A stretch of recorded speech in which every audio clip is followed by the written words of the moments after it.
Muito bem, gurizada, virando o jogo desta quarta-feira, Grêmio eliminado da Copa Sul-Americana. Sim, o Grêmio conseguiu a façanha de ser eliminado da Copa Libertadores na fase preliminar para o Independiente del Valle do Equador. E pasmem, ontem conseguiu, com um revés no marcador, de virada, perdeu para a LDU de Quito, mais um time equatoriano, mais uma pedra no sapato do Grêmio, e o Grêmio está eliminado da Copa Sul-Americana. E a seleção brasileira, hoje eu fiz questão, o Wesley está aqui, fiz questão de vir com essa camisa aqui, um verde marcante, porque hoje nós tivemos a seleção brasileira feminina, que não só venceu na estreia, mas aplicou uma goleada de 5-0. Wesley, seja bem-vindo nessa quarta-feira aqui ao estúdio do Jornal Bom Dia. Prazer estar aqui mais uma vez.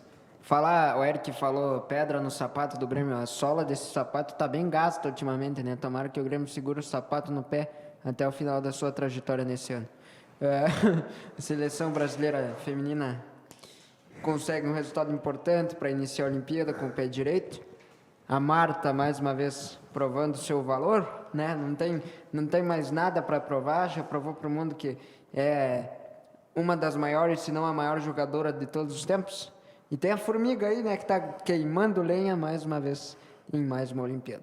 Queimando lenha, essa é boa. Eu estou até com um pouco de sono agora, no final da tarde, eu acordei bem cedo, Wesley, para acompanhar essas Olimpíadas, abertura, Tóquio 2020-2021, em um jogo assim que a Pia Sandhage, a estrangeira Pia Sandhage, técnica do Brasil, começa as Olimpíadas com o pé direito. Eu imaginava até uma vitória contra essa seleção chinesa, mas não imaginava que ia ser uma vitória tão significativa, Wesley, e tão emblemática, com a Marta fazendo o primeiro gol, fez depois mais um, poderia ter feito o terceiro, mas ela preferiu, ao invés de fazer o hat-trick, e tá aí o tamanho da Marta, preferiu deixar para Andressa Alves bater o quarto pênalti, o quarto gol, e depois ainda o Brasil viria a fazer o quinto. O que dá para dizer sobre esse jogo, Wesley? Eu rasguei elogios pela manhã dessa seleção brasileira. Que grande vitória. São 3 jogos na fase de grupos. E começamos o primeiro desses jogos com uma vitória maiúscula. Eu acredito que o Brasil vai fazer o que se espera dele, né? É sempre uma seleção que tem o seu protagonismo a ser demonstrado mais uma vez. Tem a Marta, tem a Formiga e com certeza sendo dirigida pela Pia Sandhage, vai fazer um bom papel nas Olimpíadas e espero eu que chegue no ponto mais alto do pódio. Com certeza. Falando um pouco sobre esse jogo, a Pia Sandhage demonstrou para mim 2 características que eu falei pela manhã. Um time muito agressivo, pelo menos nos primeiros minutos, nos minutos iniciais, um time que tem uma recomposição muito inteligente defensivamente. Acho que são marcas da Pia Sandhage nesse primeiro jogo, que já deu para ver. O Brasil sofreu em alguns momentos no primeiro tempo.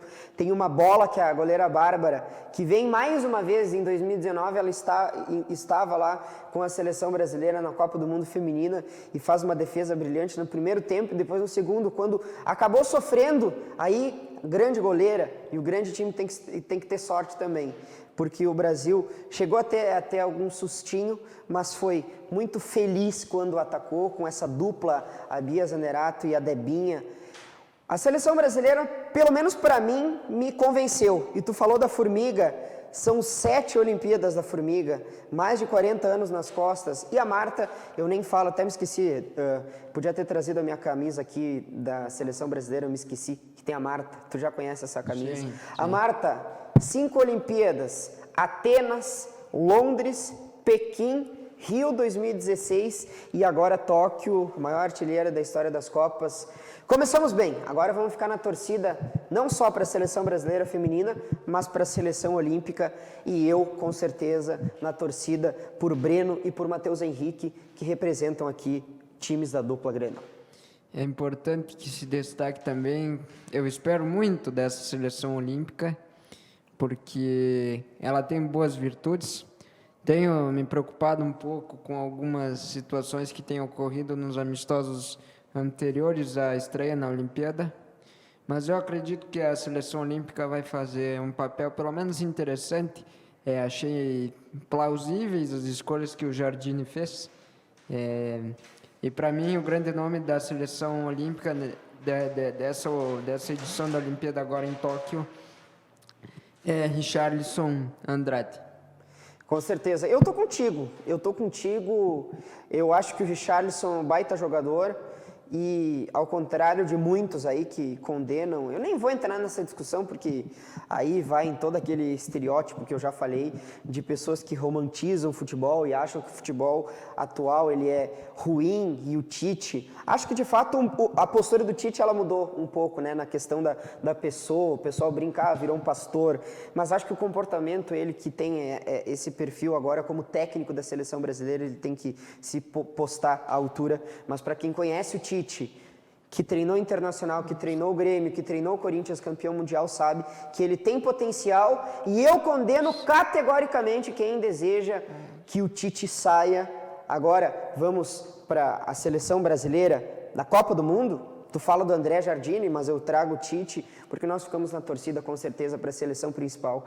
E mais ainda para a seleção olímpica, porque esses atletas aí jovens, a grande maioria jovens, que vão ter a oportunidade de ganhar esse ouro olímpico, que é, eu acho que é o maior prêmio. A maior honraria no esporte. Eu acho que sim, é isso. acho que dá para dizer que sim.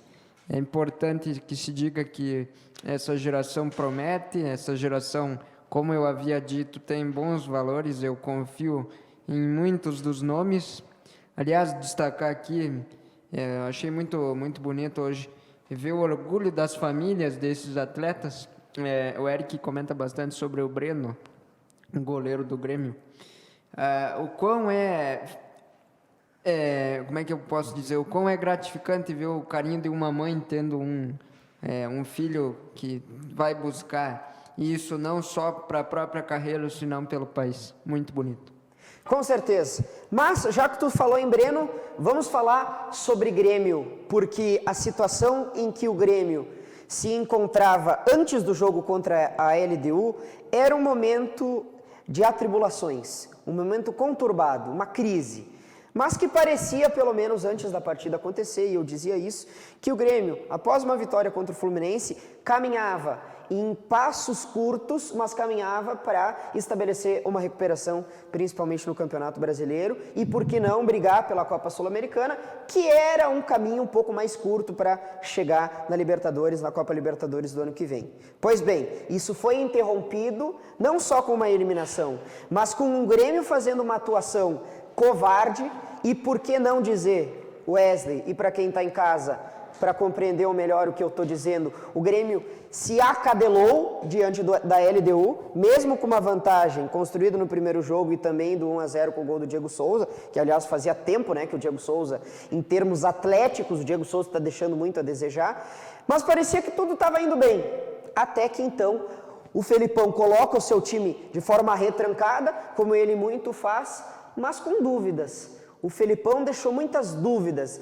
deixou lacunas em abertas para a torcida do Grêmio e principalmente do que vai ser esse campeonato brasileiro. Wesley, eu quero saber a tua opinião sobre esse jogo contra a LDU e já fazendo uma projeção no campeonato brasileiro. Quero dizer aqui, comentar um fato importante. O Grêmio nessa situação e o senhor Douglas Costa casando em Punta Cana. Lamentável. Eu sei que, segundo informações que eu tenho, o casamento dele estava previsto em contrato, enfim, toda essa burocracia. Mas é lamentável. O clube passando por uma situação dessas e o principal jogador, a contratação para a temporada, um dos grandes nomes do futebol brasileiro na temporada, estava casando. É lamentável. Parabenizar a ação do marketing do Grêmio, que fez a camisa para o Filipão, relembrando e desejando força para o Arce, que perdeu o filho num acidente grave no Paraguai. O Grêmio é pobre futebolisticamente, muito pobre, não apresenta soluções, nas que teve ontem foi infeliz na maioria delas e acabou perdendo numa situação que eu achava praticamente impossível depois do Grêmio ter aberto o placar. Achei que era impossível perder. Tem gente falando que o cartaz que eu trouxe da última vez, de uma certa forma, negativou os resultados do Grêmio. Zico! O Grêmio não... Eu não abro mão das minhas convicções, Acredito que o Felipão ainda tem um caminho, mas é bom o Grêmio rever conceitos. Eu também, assim, eu concordo com cada vírgula que tu falou em relação ao Douglas Costa.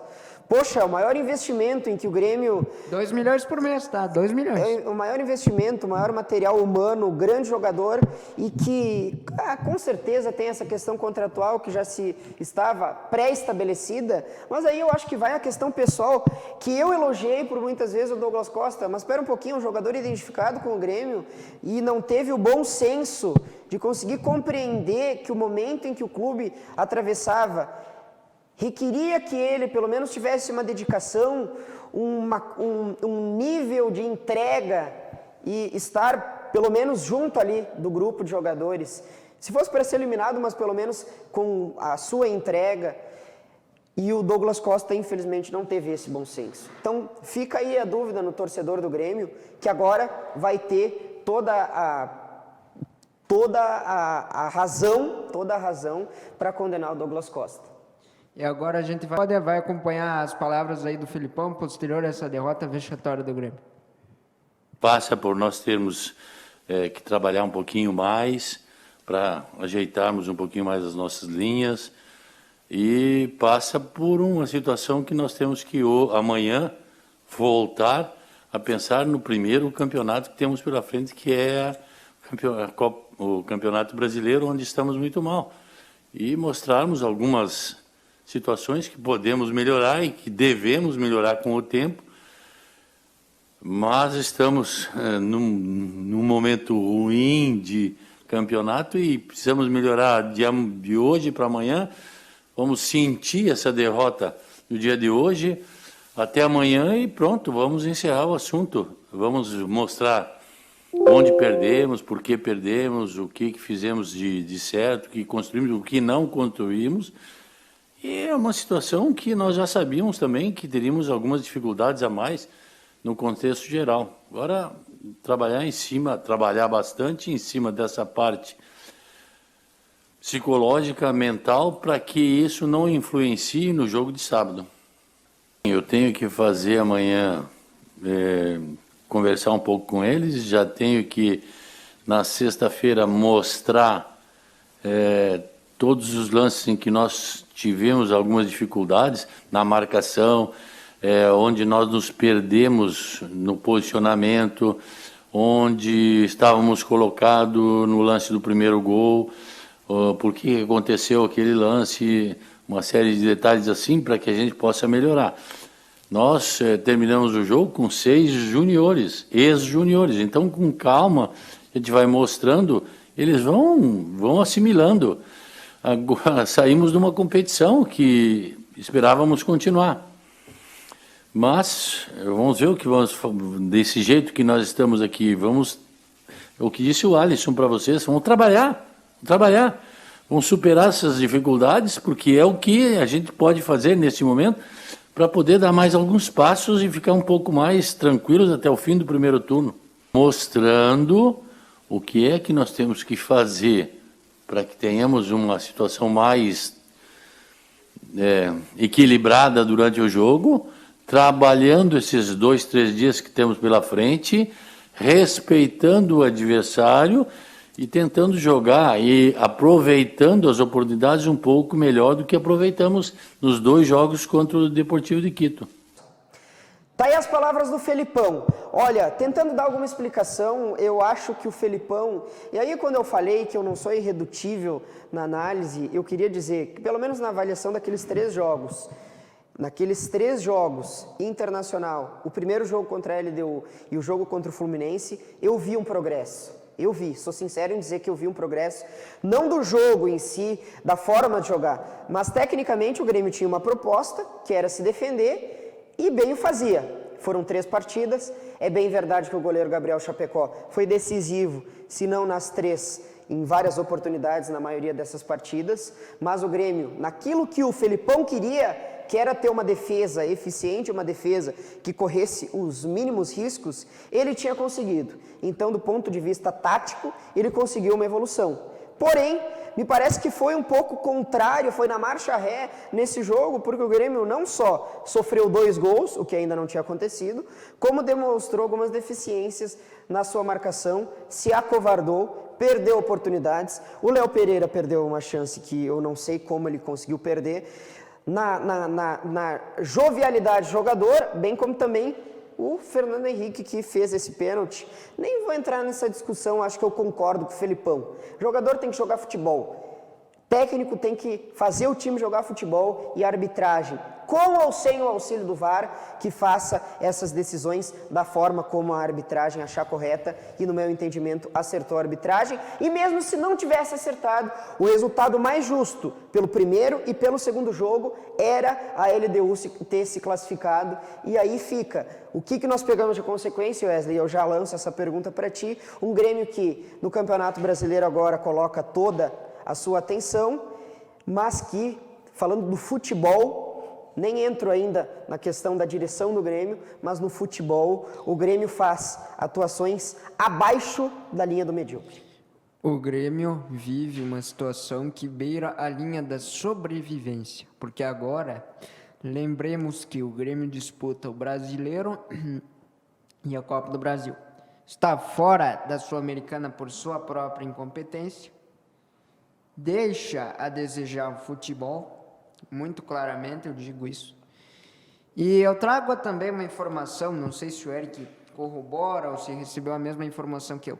O Fluminense tem interesse em Léo Chu por empréstimo, jogador que se destacou no Ceará no último Brasileiro, veio para ter oportunidades no Grêmio, fez boas participações, inclusive fez gol em Grenal, e o Fluminense tem interesse nesse jogador. O Grêmio, na minha concepção, vai passar por um processo difícil ainda, tem muito a crescer, tem muito a demonstrar. Filipão é um treinador capacitado para fazer isso, mas hoje, e eu digo isso hoje, nesse programa que está sendo gravado ao vivo, o Grêmio é pobre em seu futebol. É pobre em seu futebol, tu foi muito feliz, eu acho que nessa colocação.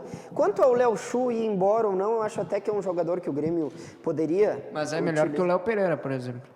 Eu não sei se eu compreendo dessa forma, mas eu nem entro nessa discussão, acho que a direção do Grêmio tem que olhar um pouco mais embaixo, aí eu já lanço essa pergunta para ti. O quanto tem a mão da direção do Grêmio nesse jogo em especial e nessa campanha tão ruim, o Grêmio é vice-lanterna do Campeonato Brasileiro.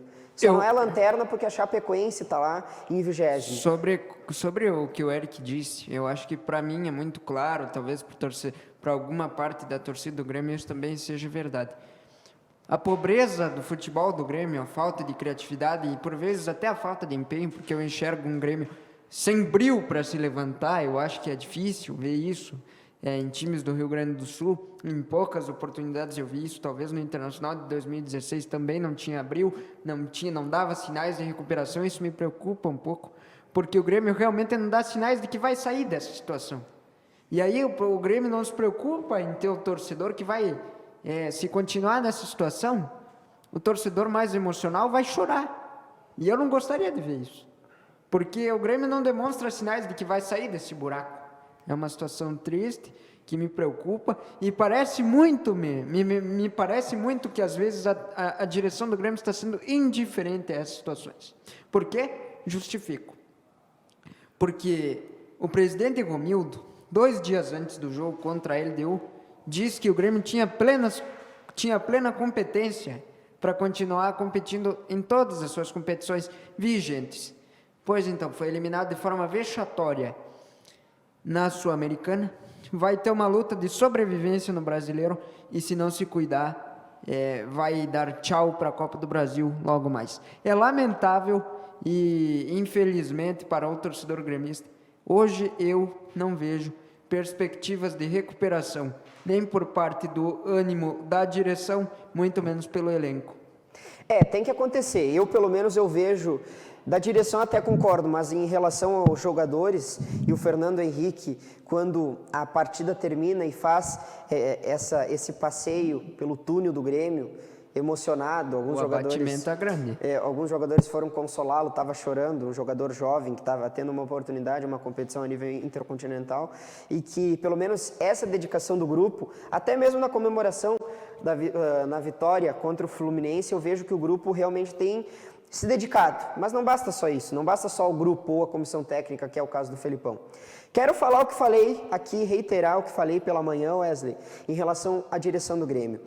Eu não gosto de condenar e colocar na cruz alguns personagens, como a torcida fez ontem e está fazendo agora, mas que eu dou toda a razão para a torcida do Grêmio, com certeza tem o direito de se manifestar da forma que quiser em relação à gestão do presidente Romildo Bolzan. Mas quero lembrar que esse mesmo Romildo Bolzan e o Marcos Hermann, dos quais eu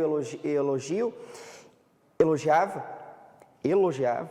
eles têm algumas passagens bem vitoriosas com o Grêmio. Esse mesmo Romildo Bolzan tirou um jejum de 15 anos do Grêmio, um título a nível nacional e depois foi campeão da Copa Libertadores, é um dos maiores presidentes da história do Grêmio.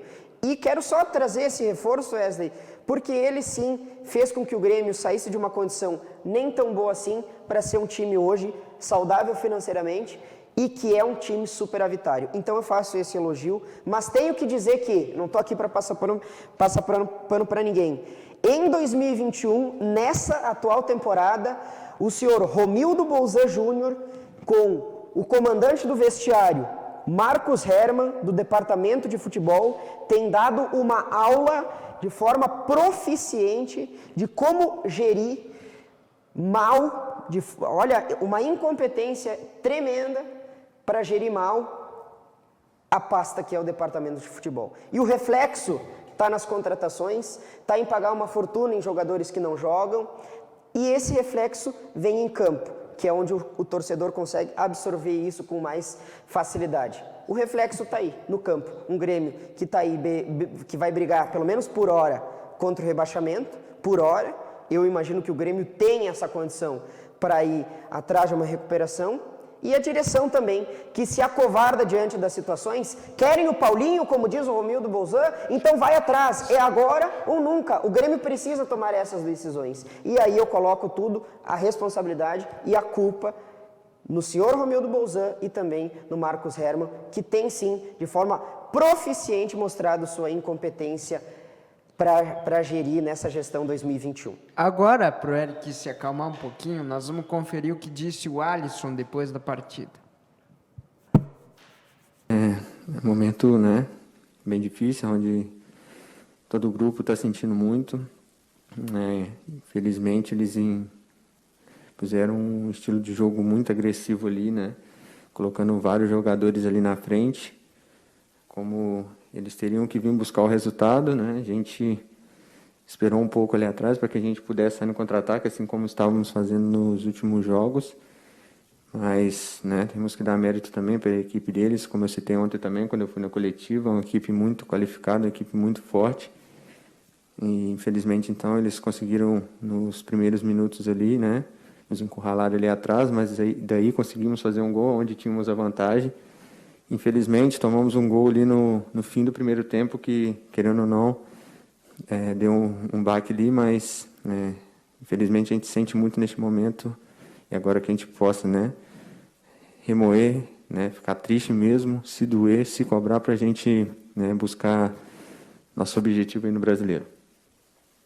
Tá, agora vamos passar para o outro lado de Porto Alegre, falar do Internacional, que está focando suas observações para o jogo da Libertadores contra o Olímpia, um jogo difícil em casa, no qual o Internacional fica na obrigação de vencer, porque saiu do Paraguai com empate, um jogo difícil, com uma criação um pouco mais impositiva, mais demonstrativa nos 10 últimos minutos de jogo, com uma ampla participação do Patrick, que até então passou 80 dos 90 minutos sem aparecer, uma atuação difícil. Agora o Internacional, que ganhou do Juventude na última rodada do Brasileiro, vai um pouquinho mais animado para jogar essa decisão e com algumas mudanças no time aí, podendo incluir a saída do Yuri Alberto para a entrada do Galhardo, que na concepção do senhor Diego Aguirre é o que mais participa do ataque, Eric Oliveira. Olha, eu acho que o Internacional tem tudo para conseguir essa classificação nas quartas. Não só porque eu acho que o nível desse Olímpia é abaixo, o Inter está num nível superior, e porque o Inter joga em casa, vem com esse resultado depois de conseguir tirar esse período complicado com 8 jogos sem vencer, vence o Juventude em Clássico Gaúcho, jogando em casa.